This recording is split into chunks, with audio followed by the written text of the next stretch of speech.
நிறையா நபர்கள் தன்னுடைய வாழ்க்கை எதிர்பார்த்த மாதிரி இல்லை. என்னோடய மனைவி என்னுடைய பேச்சு கேட்க மாட்டேங்கிறாங்க, கணவன் என்னுடைய பேச்சை கேட்க மாட்டேங்கிறாங்க, குழந்தைங்க சொற்படி கேட்க மாட்டேங்கிறாங்க, கடன் பிரச்சனை ஜாஸ்தியாக இருக்குது, தொழில் சிறப்பாக இல்லை, நிலையான ஒரு வாழ்க்கையை நிரந்தரமாக வாழ முடியலைன்னு சொல்லி பல பேர் வருத்தப்படுறதை பார்த்துருப்போம். உங்களுக்கு கணவன் சரியில்லையா, உங்களுக்கு மனைவி சரியில்லையா, செய்தொழிலில் லாபம் இல்லையா, அரசு வேலை கிடைக்கவில்லையா, பொருளாதாரத்தில் ரொம்ப தடையாக இருக்கிறீங்களா, கடன் பிரச்சனை நிறையா இருக்குதா? கண்டிப்பாக உங்களுக்கான பதிவு தான் இந்த பதிவு. இப்போ எல்லா மனிதர்களுமே முதலமைச்சர் ஆகணும்னு நினைக்கிறதில்ல, எல்லா மனிதர்களுமே BMW காரில் போகணும்னு நினைக்கிறதில்ல. ஆனால் எல்லா மனிதர்களும் லாட்ரி சீட் வாங்கினா பணம் கிடைக்குன்னு நம்புகிறாங்க. என்ன காரணம் அப்படின்னா, பல குடும்பத்தில் நடக்கிறத பார்த்துருக்கிறதுனாலையும் லாட்ரி சீட் வாங்கினா பணம் விழுந்திருக்கிறத பார்த்துருக்கிறதுனாலையும் சாத்தியம் நம்புகிறாங்க. அப்போ உண்மையாலுமே நீங்கள் மனதில் எந்த விஷயத்தை ஆழ் மனப்பதிவில் போடுறீங்களோ அந்த விஷயம் உங்கள் வாழ்க்கையில் நடக்குங்கிற பட்சத்தில் கர்மவினை சிறப்பாக இருந்தாலும் ஆல்ஃபா மைண்ட் அப்படின்னு சொல்லப்படக்கூடிய உங்களோட ஆழ் மனம் விழிப்பு நிலையில் இருக்கும். அப்போ அந்த ஆழ் மனத்துக்கு டைரக்டாக சில கட்டளைகள் இடும் பொழுது, சில விஷயத்தை காட்சிப்படுத்தி பார்க்கும் பொழுது, சில விஷயத்தை சுய பிரகடனம் பண்ணும் பொழுது உங்கள் வாழ்க்கையில் ஆழ் மனதுக்கு நீங்கள் எளிமையாக கட்டளையிட்டு அந்த விஷயத்தை நீங்கள் நம்ப வைக்கிறதுனால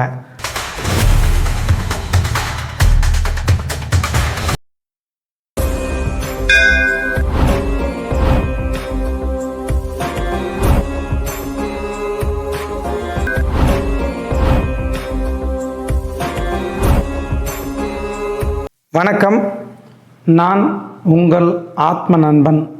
நாளும் கோளும் நன்னிலை பொருந்திய இந்த நன்னாளில் எல்லோருடைய வாழ்க்கையிலும் நிம்மதி, திருப்தி, சந்தோஷத்துடன் கூடிய செல்வ செழிப்பான வாழ்க்கை வாழ பரிபூரணத்துவமான வாழ்த்துக்கள். நிறையா நபர்கள் தன்னுடைய வாழ்க்கை எதிர்பார்த்த மாதிரி இல்லை. என்னோடய மனைவி என்னுடைய பேச்சு கேட்க மாட்டேங்கிறாங்க, கணவன் என்னுடைய பேச்சை கேட்க மாட்டேங்கிறாங்க, குழந்தைங்க சொற்படி கேட்க மாட்டேங்கிறாங்க, கடன் பிரச்சனை ஜாஸ்தியாக இருக்குது, தொழில் சிறப்பாக இல்லை, நிலையான ஒரு வாழ்க்கையை நிரந்தரமாக வாழ முடியலைன்னு சொல்லி பல பேர் வருத்தப்படுறதை பார்த்துருப்போம். உண்மையாலுமே நம்மளோட வாழ்க்கைங்கிறது நம்மளோட கட்டுப்பாட்டில் இல்லாமல் இருந்தாலும் கூட, காலம் நம்மளுடைய கட்டுப்பாட்டில் இல்லாமல் இருந்தாலும் கூட, சுழலும் நுண்ணோக்கு திறன் மூலியமாக உங்கள் ஆழ் மனதில் எந்த விஷயத்தை திரும்பி பதிவு பண்ணி வச்சுருக்கீங்களோ அந்த விஷயம் உங்கள் வாழ்க்கையில் நடக்கிறத கண்கொண்டு நீங்கள் பார்க்கலாம். ஒரு நடிகருடைய மகன் நடிகராகவோ டைரக்டராகிறதே பார்த்துருப்போம்.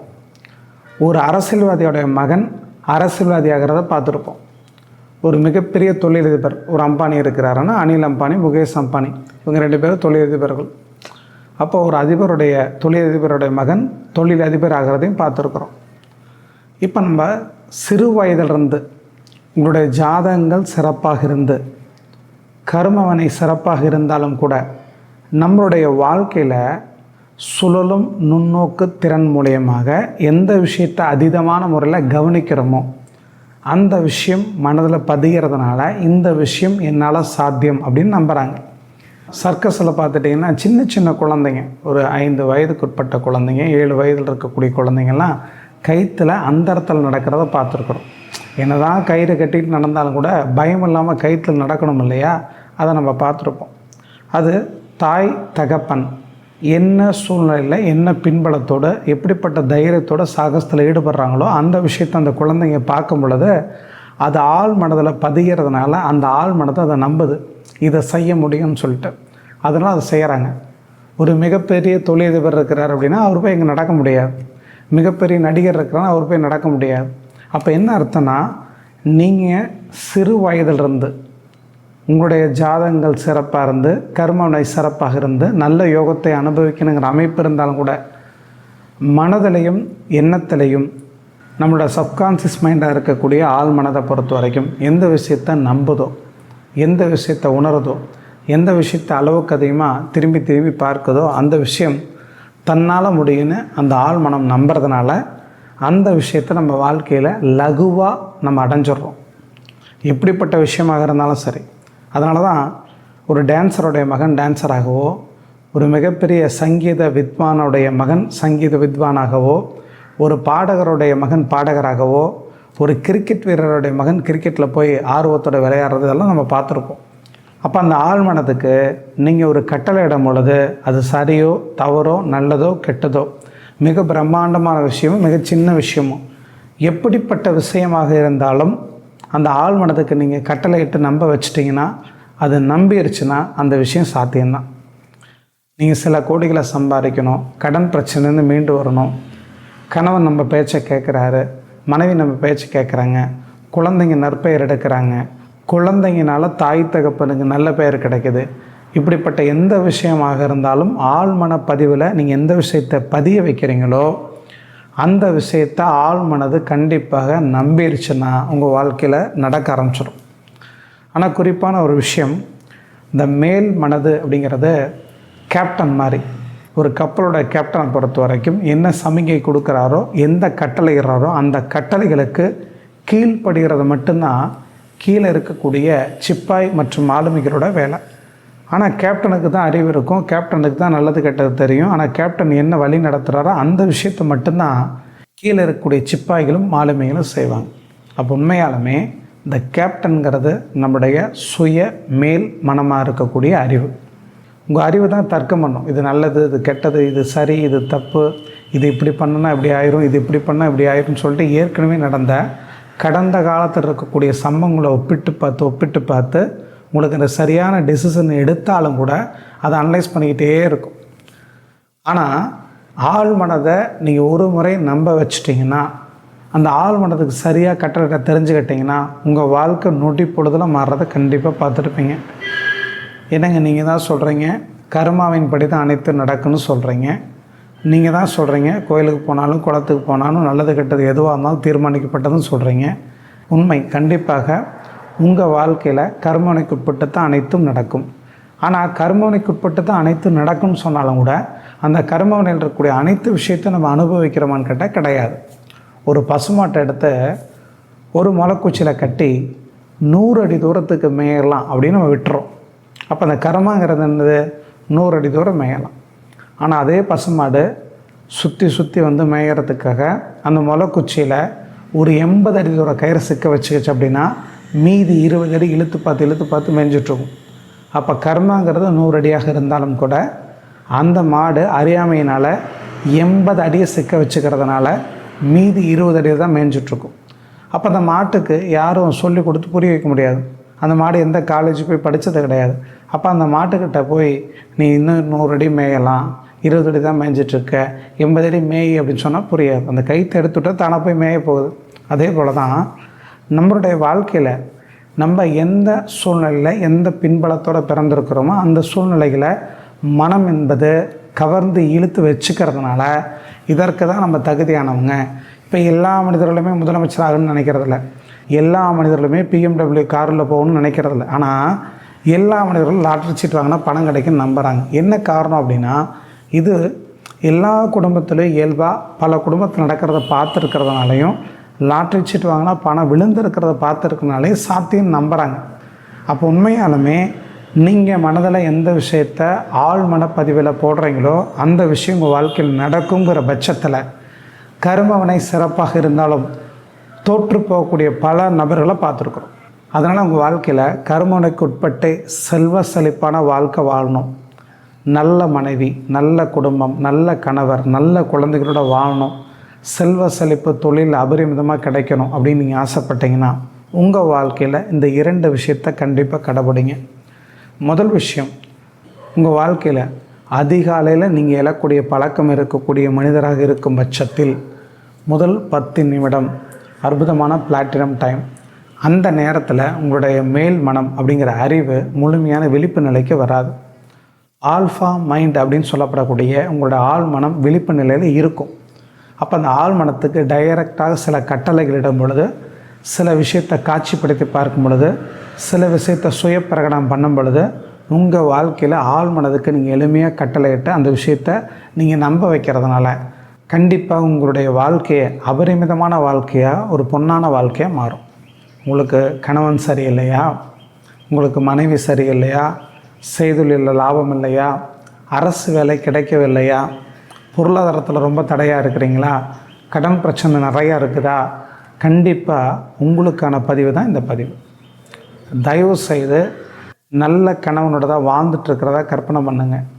என்னுடைய கணவர் கடந்த காலங்கள் எப்படி வாழ்ந்திருந்தாலும் இனி வரும் காலங்களில் என்னை புரிஞ்சு நல்லபடியாக வாழ்ந்துட்டுருக்கிறாரு. என்னோடய மனைவி என்னுடைய புரிந்துணர்வோடு எங்கூட வாழ்ந்துட்டுருக்குறாங்க. என்னுடைய குழந்தைகள் மூலயமா நற்பெயர் எங்களுக்கு கிடச்சிட்ருக்கு. குழந்தைங்க நல்லா படித்து உயர்ந்த மதிப்பெண் எடுத்து சாதிச்சிட்ருக்கிறாங்க. செய்தொழிலில் லாபம் கிடச்சிட்ருக்குது. கடன் அத்தனையும் முடிக்கிறதுக்கு தேவையான பண வரவு அதிகமாக எங்களுக்கு வந்துட்டுருக்குது. வீடு கட்டிட்டோம், தொழில் சிறப்பாக இருக்குது, லாபம் அபரிமிதமாக கிடச்சிட்ருக்குது. தெய்வ அனுகூலம் இருக்கக்கூடிய மனிதர்களை சந்திச்சிட்ருக்குறோம். நல்ல மனிதர்கள் எங்களை சுற்றி இருக்கிறாங்க. இப்படிப்பட்ட ஒரு நல்ல நேர்மறையான நிகழ்கால வாக்கியமாக நாளைக்கு நடக்கிற விஷயம் இன்றைக்கி நடந்ததாக கற்பனை பண்ணி அதை உணர்ந்து உங்கள் ஆழ் மனசுக்கு பதிய வைக்கும் பொழுது காலப்போக்கில் இதெல்லாம் ஆழ்மனம் நம்பி அதெல்லாம் உங்கள் வாழ்க்கையில் நடக்கிறதுக்கான விஷயத்தை ஏற்பாடு செய்கிறத நீங்கள் அனுபவத்தில் உணர முடியும். ஏங்க இதெல்லாம் நம்புகிற மாதிரியா இருக்குது அப்படின்னு கேட்டுட்டிங்கன்னா, உண்மையாலுமே மிகப்பெரிய உச்சத்தை தொட்ட அத்தனை நபர்களுமே இந்த விஷயத்தை அவங்க தெரிஞ்சிருப்பாங்க, ஆனால் வெளிப்படையாக சொல்ல மாட்டாங்க. இரண்டாவது விஷயம், அற்புதமான மாபெரும் ரகசியம். செல்வந்தர்கள், கோடீஸ்வரர்கள், தொழிலதிபர்கள், நடிகர்கள், அரசியல்வாதிகள், இந்த பல பேர்த்துக்கு நாங்கள் சொல்லக்கூடிய விஷயம் தெரியும், ஆனால் வெளிப்படையாக எல்லாத்துட்டையும் எல்லோரும் சொல்ல மாட்டாங்க. ஒரு கண்ணாடிக்கு முன்னாடி போய் அமர்ந்துக்குங்க, அல்ல நின்றுக்குங்க, கண்ணாடியை உற்று பாருங்கள். உங்கள் வாழ்க்கையில் ஊனம் இல்லாமல் தாய் தகப்பன் நல்ல முறையில் உங்களை படைச்சதுக்காக உங்கள் உடம்பை பார்த்து நன்றி சொல்லுங்கள்.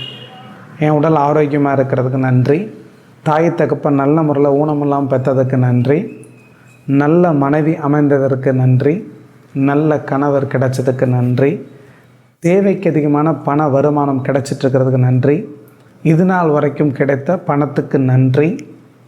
ஒரு சிலர் பணத்தை சம்பாதிப்பாங்க, ஒரு சிலர் பணத்தை ஈர்ப்பாங்க, ஒரு சிலர் பணத்தை ரொம்ப விரும்புவாங்க. இந்த பணத்தை சம்பாதிக்கிறவங்களோட, பணத்தை ஈர்க்கிறவங்கள்ட்டையும், பணத்தை கொண்டாடுறவங்கள்ட்டையும், பணத்தை விரும்புகிறவங்கள்ட்டையும் பணம் போயிட்டே இருக்கும். அதனால தான் கஷ்டப்பட்டு கடினமாக உழைக்கிறவங்கள விட சொகுசாக வாழ்க்கை வாழ்கிறவங்கள்ட்டையும், பணத்தை நேசிக்கிறவங்கள்ட்டையும், பணத்தை தண்ணிப்பட்ட பாடாக செலவு பண்ணுறவங்கள்ட்டையும் பணம் நிறைய குவிஞ்சிக்கிட்டே இருக்கும். இப்போ உங்களுக்கு ஒரு சந்தேகம் இருக்கும், நேர்மையான வழியில் உண்மையாக உழைச்சி சம்பாதிக்கிறோன்னா பணம் வர்றதே இல்லை. இந்த எண்ணமே தப்பு. இந்த எண்ணத்தை நீங்கள் விதைச்சிட்டிங்க அப்படின்னா இது மரமாக முளைச்சி உங்கள் வாழ்க்கையில் அதே மாதிரி நடக்க ஆரம்பிச்சிடும்.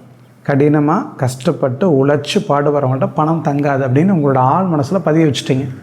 இப்போ ஒரு விஷயத்தை நல்லா யோசிச்சு பாருங்கள். இப்போ நான் சொல்லக்கூடிய வார்த்தைகள் தவறாக இருந்தாலும் அதில் இருக்கக்கூடிய அர்த்தத்தை மட்டும் புரிஞ்சுக்குங்க.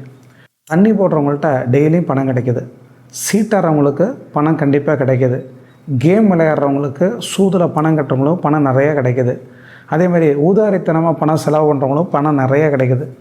செல்வந்தர்கள் பணத்தை தண்ணிப்பட்ட பாடாக செலவழிக்கிறாங்க, அவங்களுக்கும் பணம் நிறையா கிடைக்கிது. சரி, அப்போ இவங்கெல்லாம் தப்பான வழியில் போகிறதுனால தான் பணம் கிடைக்கிது அப்படின்னு கேட்டால் நிச்சயமாக கிடையாது. அவங்க அந்த பணத்தை கொண்டு மகிழ்ச்சி வேணும்னு நினைக்கிறாங்க. நம்ம பணத்தை செலவழிக்கும் பொழுதே அது பாரமாகவோ அல்ல இழப்பாகவோ நம்ம நினைக்கிறோம். உண்மையாலுமே ஒரு பணத்தினால் உங்கள் வாழ்க்கையில் மகிழ்ச்சியையும் மனநிறைவையும் திருப்தியும் சந்தோஷத்தையும் அனுபவிக்க முடியும்னு உங்கள் ஆள் மனசை நீங்கள் நம்ப வைக்கும் பொழுது நீங்கள் செலவு பண்ணக்கூடிய ஒவ்வொரு ரூபாயும் உங்கள் வாழ்க்கையில் இன்னொரு தேவைகளையோ ஒரு சந்தோஷத்தையோ ஒரு விஷயத்தையோ பூர்த்தி செய்துன்னு ஃபஸ்ட்டு உங்கள் ஆள் மனசை நம்ப வைங்க.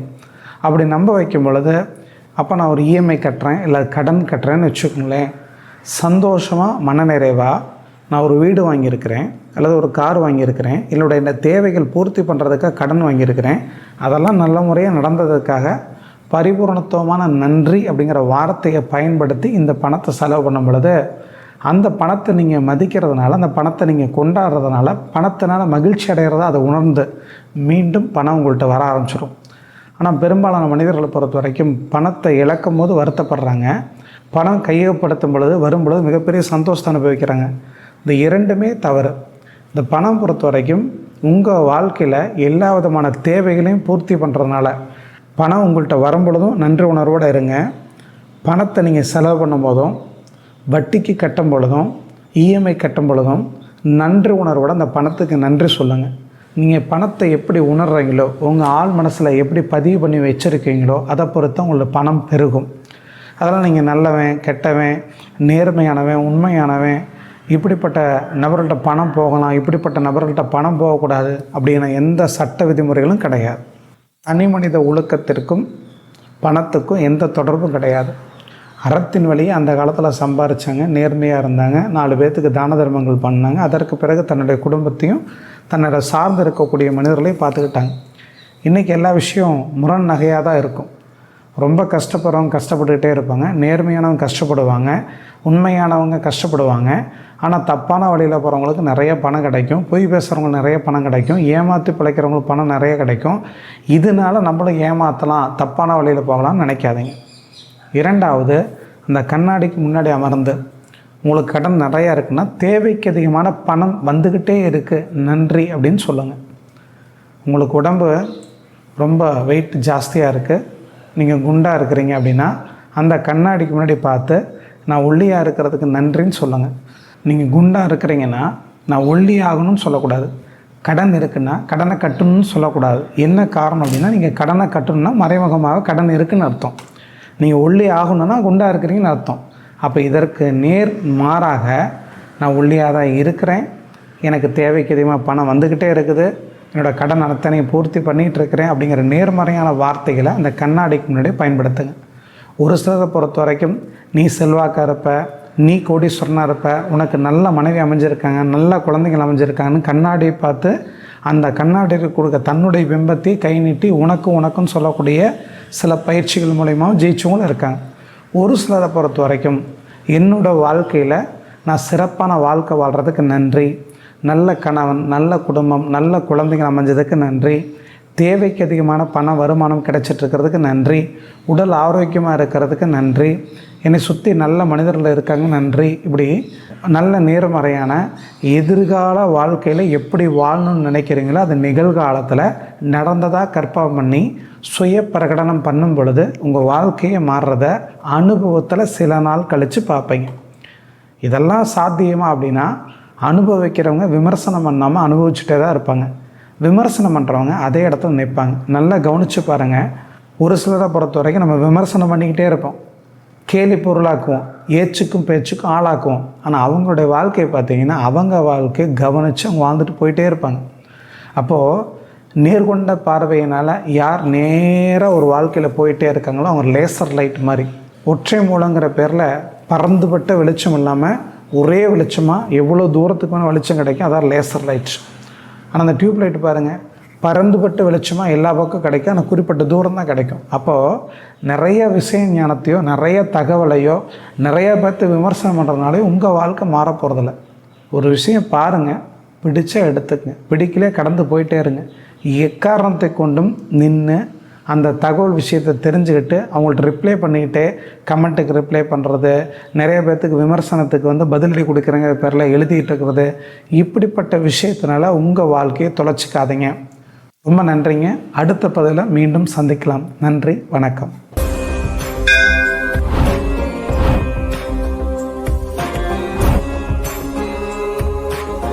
உங்கள் வாழ்க்கையில் தொட்டக்காரியை சிறப்பாக முடியும்னா ஹோரையை பற்றி தெரிஞ்சுருக்கணும். அப்போ ஹோரையை பற்றி தெரிஞ்சுக்கிறதுக்கு இந்த காணொலியை பாருங்கள்.